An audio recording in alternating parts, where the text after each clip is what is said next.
nous le savons tous, hein, le cholestérol, eh bien, il a mauvaise réputation, surtout s'il est en excès.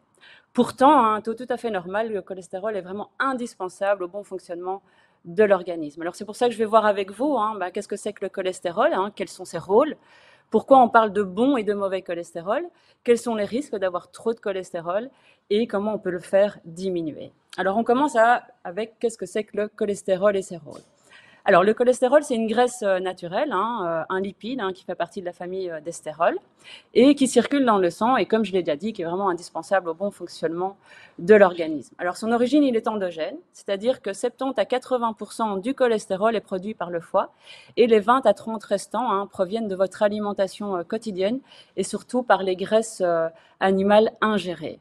Alors, le foie, hein, il est capable de produire 1 gramme de cholestérol quotidiennement, hein, à partir de lipides, de glucides et de protéines. Et donc, le foie, il est vraiment au cœur de la régulation du cholestérol et surtout du LDL cholestérol que l'on verra juste après. Alors, les rôles du cholestérol. Eh bien, 90% du cholestérol total corporel, eh bien, il est consacré à la formation des membranes cellulaires. Donc, c'est vraiment un constituant fondamental des membranes de nos cellules. Aussi, il va intervenir dans la formation d'une hormone sexuelle, qui est la testostérone, et d'une hormone surrénalienne, qui est la cortisone. Alors aussi, c'est un précurseur de la vitamine D, puisque sous l'effet des rayons ultraviolets, la vitamine D, elle va se transformer en vitamine D3, qui est la forme active. Alors, il intervient aussi dans certaines cellules du cerveau. Donc, en fait, il intervient dans la formation de synapses. Alors, les synapses, c'est la région qui se situe entre deux neurones, et c'est grâce à cette région que les informations vont pouvoir véhiculer entre les cellules nerveuses. Alors, le cholestérol est aussi indispensable à la formation de la bile qui va digérer les graisses alimentaires.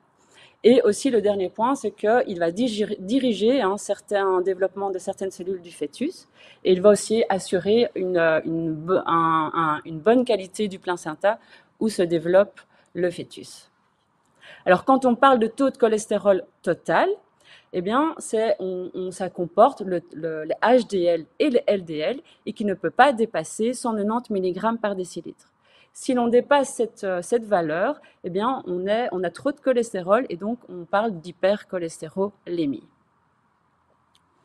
Alors, qu'est-ce qu'il en est au niveau des triglycérides, Qu'est-ce que c'est les triglycérides Les triglycérides, c'est comme le cholestérol, ce sont des composés lipidiques des graisses. Alors, les triglycérides, ils sont vraiment stockés au niveau des graisses corporelles et plus précisément au niveau des tissus adipeux.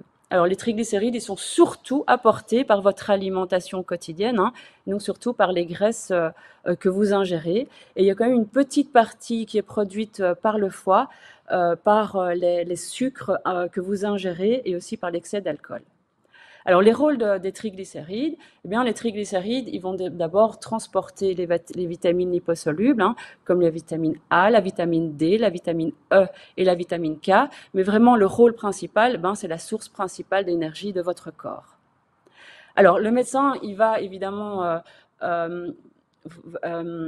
demander, contrôler votre taux de triglycérides dans le sang si vous avez vraiment trop de facteurs de risque et de maladies associées telles que diabète, hypertension, ou d'autres maladies hépatiques, ou par exemple même rénales. Et du coup, donc, il va demander votre taux, et s'il est en excès, alors à ce moment-là, on parle d'hypertriglycéridémie.